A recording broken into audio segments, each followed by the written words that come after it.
No último vídeo nós vimos como calcular o campo elétrico no caso discreto ou no caso contínuo, por exemplo, uma linha, uma superfície e um volume. Eu acho que vale a pena fazer alguns exemplos do caso contínuo, então nós vamos fazer dois exemplos. Vamos fazer uma linha e vamos fazer o exemplo com uma superfície. Para o exemplo da linha, nós sabemos que o integral que temos de resolver é este. O lambda normalmente estaria dentro do integral, mas eu vou assumir que é constante, então sai para fora do integral. Nós estamos a estudar a seguinte linha. Nós temos aqui um arco de circunferência que vai de um ângulo 0 até um ângulo θ max e nós estamos a avaliar o campo ao longo do eixo Z. Então, no fundo, a nossa pergunta é como é que nós resolvemos este integral? Conforme estamos a integrar ao longo do comprimento da curva, o vetor R vai estar a variar e nós queremos saber como é que ele varia. Para expressar isso matematicamente, nós vamos parametrizar a nossa curva. A nossa curva tem uma parametrização simples. É só, vamos assumir que tem raio R, então é R cosseno θ, R seno θ, e como está no plano XY, 0.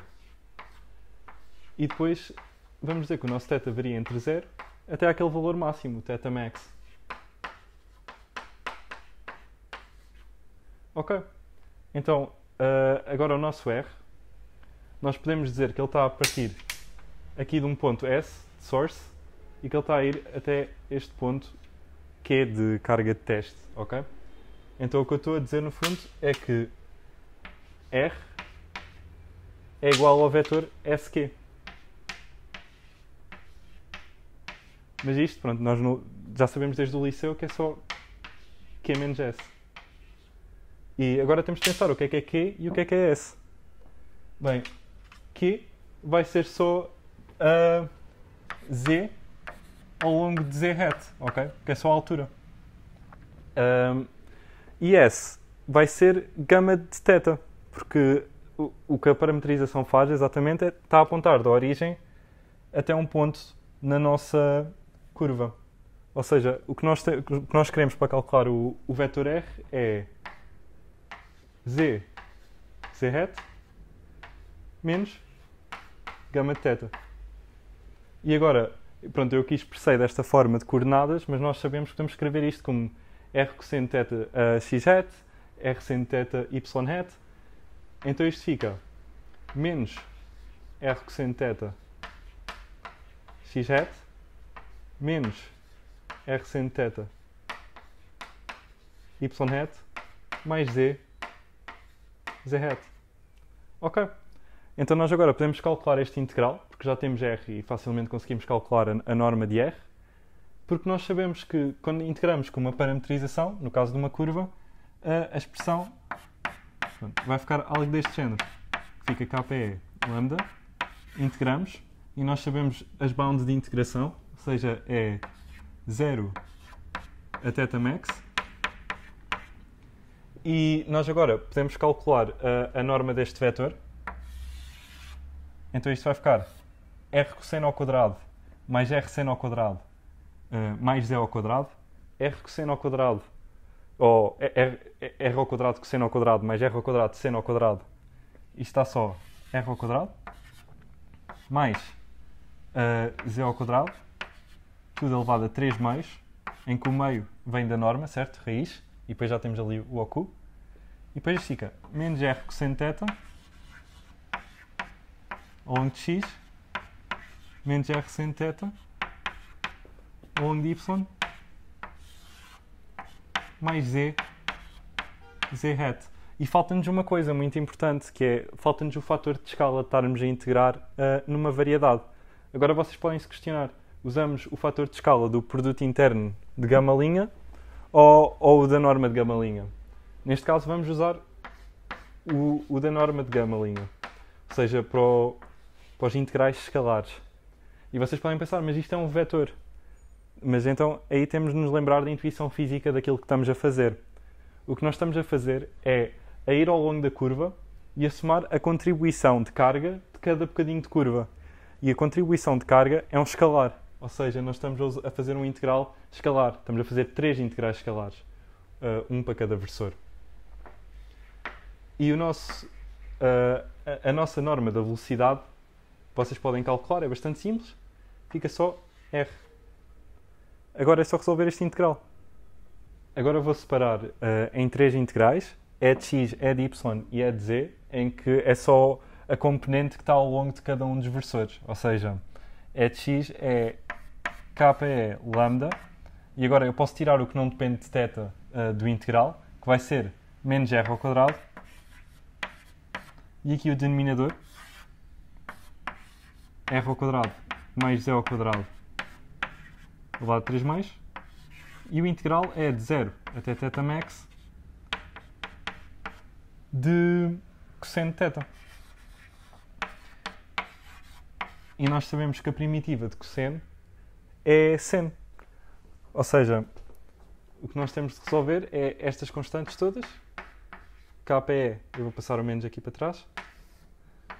Lambda r ao quadrado. R ao quadrado mais z ao quadrado elevado a 3 mais. Vezes aqui a seno de θ avaliado nos extremos de integração. Ou seja, θ max 0. Seno de 0 é 0. Ou seja, o campo elétrico ao longo de x vai ser só estas constantes, que não são constantes porque o z varia, eram constantes na integração, vezes seno de θ max.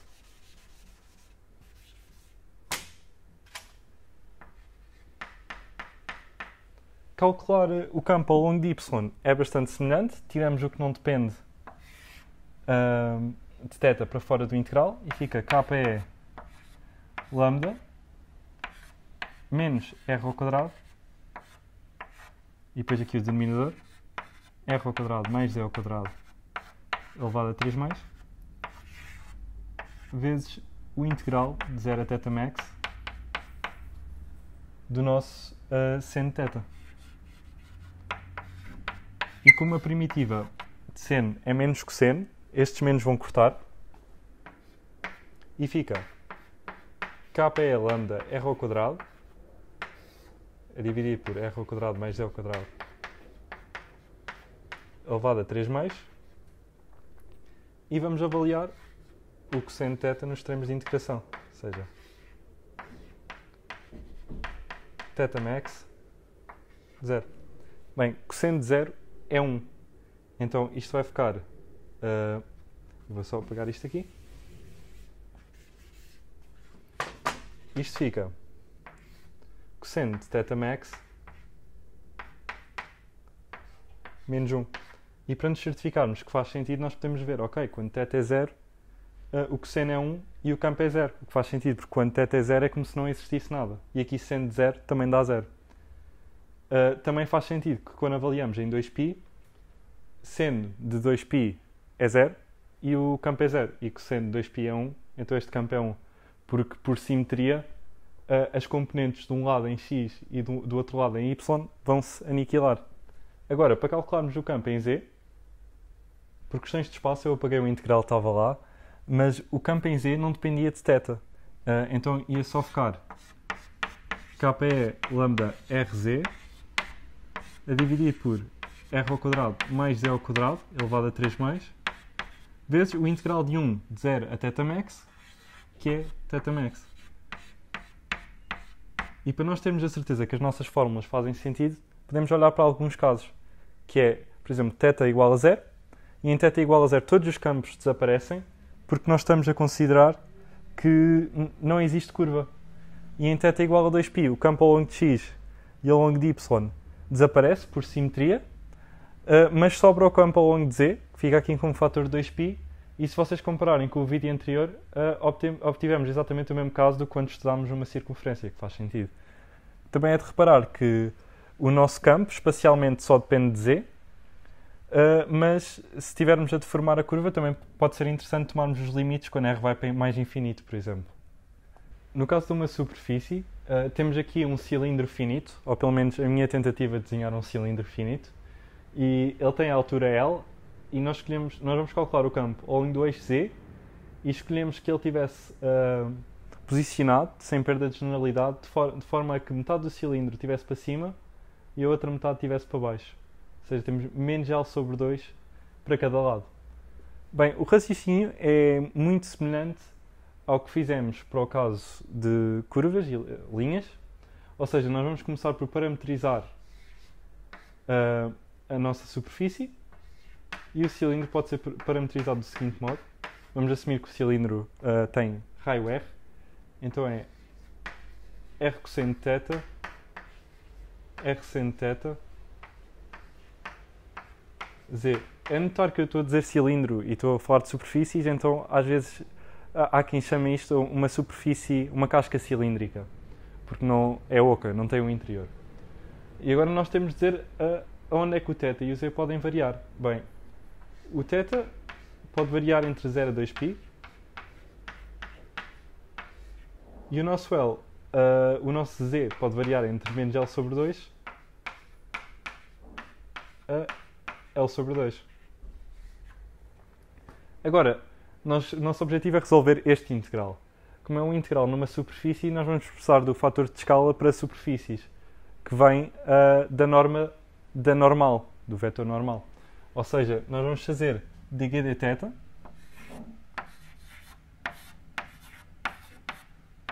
e este vetor é as derivadas em ordem a θ disto tudo, ou seja, menos r seno θ,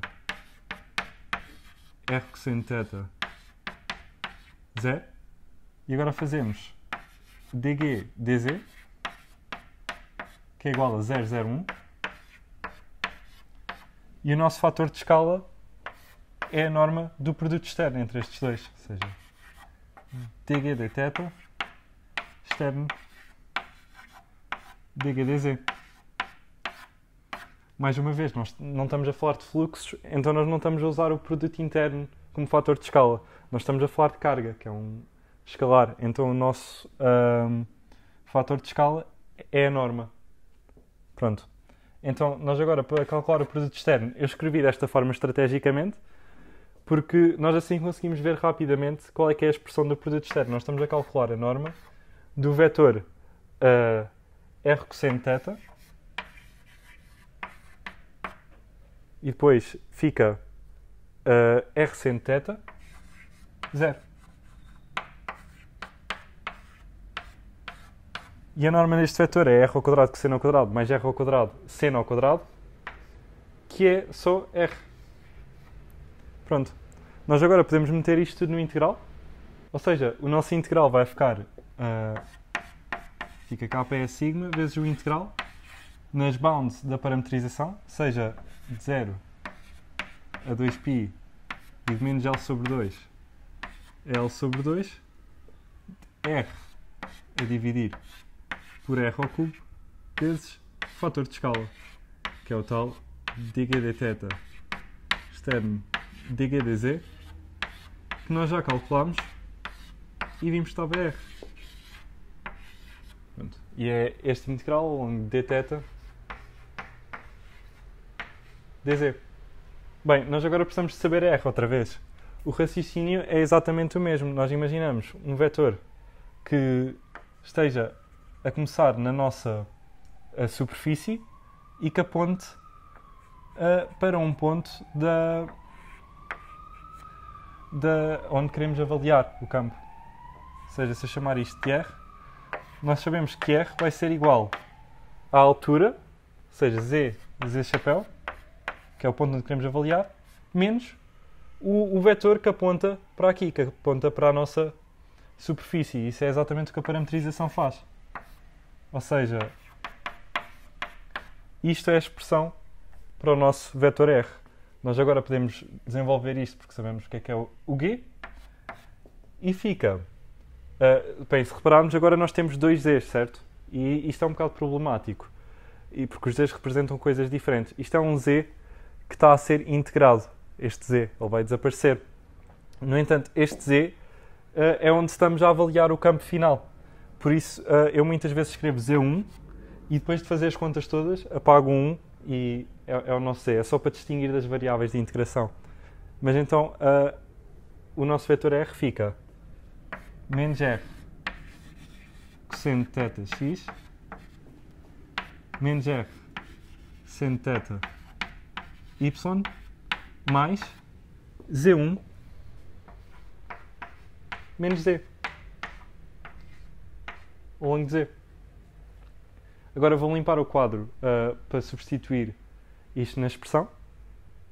Nós agora podemos calcular a norma do vetor R aqui rapidamente e fica R ao quadrado de cosseno ao quadrado de θ mais R ao quadrado de seno ao quadrado de θ, ou seja, R ao quadrado, mais aquele termo ao quadrado, Z1 menos Z ao quadrado, e é a raiz quadrada disto tudo. Pronto. Agora nós podemos meter isto na expressão do campo elétrico e fica K é sigma, o nosso integral duplo,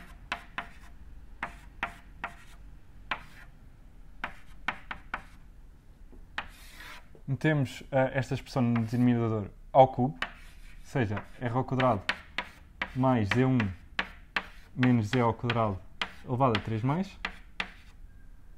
E agora metemos aqui o nosso vetor R, menos R cosseno de θ, x menos R cosseno de θ, y menos ou mais Z1 menos Z ao longo de Z dθ dz. Isto vezes R. Bem, nós podemos reparar já que os integrais ao longo de θ vão todos desaparecer. Porquê é que eles vão todos desaparecer? Porque o integral de 0 a 2π de cosseno de θ é 0. O integral de seno de θ de 0 a 2π é 0. Então, nós sabemos que o nosso campo elétrico só vai ter componente ao longo de Z. O que faz sentido, porque se nós imaginarmos que temos aqui o ponto em que estamos a avaliar o campo, a nossa simetria vai fazer com que cada componente ao longo de x e de y seja aniquilada do outro lado. Enquanto que em Z, como o cilindro é finito, não há essa simetria. Então, o nosso campo tem a seguinte expressão, fica K é sigma, e eu posso tirar este Z chapéu e o R, porque são constantes, para fora do integral. Então fica K é sigma, R, Z chapéu, e é vezes 2π, porque nada aqui depende de θ. E o que nós queremos resolver é o integral de menos L sobre 2, L sobre 2, de Z1 menos Z, vezes R ao quadrado mais Z1 menos Z ao quadrado elevado a menos 3 mais. E isto em ordem a Z. Bem, este integral já é um pouco chato, nós mesmo assim conseguimos resolver, porque isto é uma primitiva imediata, porque nós temos aqui a derivada, a menos de umas constantes, do que está aqui dentro. Em casos mais complicados, nós podíamos recorrer a coisas como a matemática para resolver as integrais. No entanto, nós este aqui ainda conseguimos resolver. Eu escrevi aqui a nossa expressão do campo elétrico, mas só escrevi a componente ao longo de Z, depois a componente ao longo de x e ao longo de y é 0. Sendo assim, não precisei de escrever o z hat, porque já está implícito ao estar a escrever a componente ao longo de Z. E fica 2π KE sigma R, e vamos avaliar a primitiva nos termos de integração. A primitiva é R ao quadrado mais Z1 menos Z ao quadrado, e isto tudo elevado a menos 1 meio. Vamos avaliar de menos L sobre 2 em L sobre 2. Ok? Agora fica 2π KE sigma R,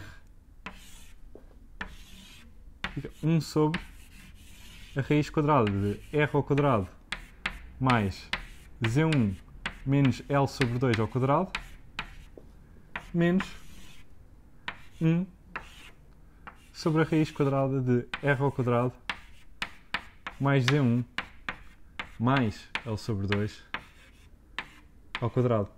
E temos aqui a nossa expressão do campo elétrico para um cilindro finito. Agora, nós podemos reparar que, como acabámos de calcular a expressão, já não há o Z da integração.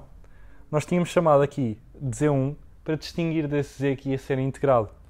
Ou seja, nós agora podemos apagar aqui o 1 para deixar claro que o campo elétrico que acabamos de calcular é uma função de z. Ou seja, ele é uma função da altura em que o estamos a avaliar. E para vermos que a fórmula que obtivemos faz sentido, vamos avaliá-la em dois casos. O primeiro caso é em z igual a 0. Em z igual a 0, estamos a avaliar o campo aqui e o que nós estamos à espera que aconteça é que o campo seja 0, pois as componentes de baixo vão ser canceladas por simetria pelas componentes de cima do cilindro, visto que temos metade do cilindro abaixo do ponto e a outra metade do cilindro acima do ponto. Ao meter aqui z igual a 0, fica r ao quadrado mais 0 menos L sobre 2 ao quadrado, que é r ao quadrado mais L sobre 2 ao quadrado. Aqui é r ao quadrado mais 0 mais L sobre 2 ao quadrado, ou seja, é r ao quadrado mais L sobre 2 ao quadrado. Estas duas frações são iguais, ou seja, isto dá, de facto, 0, o que é um bom sinal.